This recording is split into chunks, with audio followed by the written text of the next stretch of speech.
Over the last 26 years or so, Craters and Freighters has seen tremendous amount of growth, both in our technology, our equipment, computers, and our ability to handle people's problems. Here at San Diego Craters and Freighters, we have about a third of our warehouse designated to MIL-Spec packaging.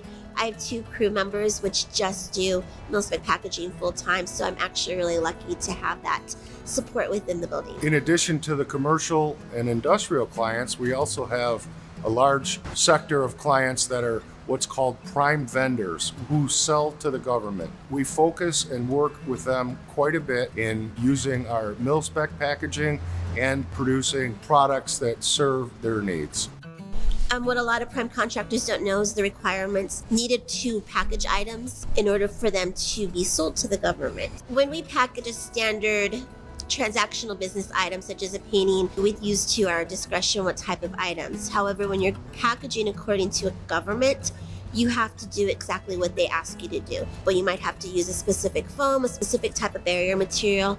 And the reason is because that will enhance the level of preservation that's needed to preserve the item for as long as it needs to be preserved.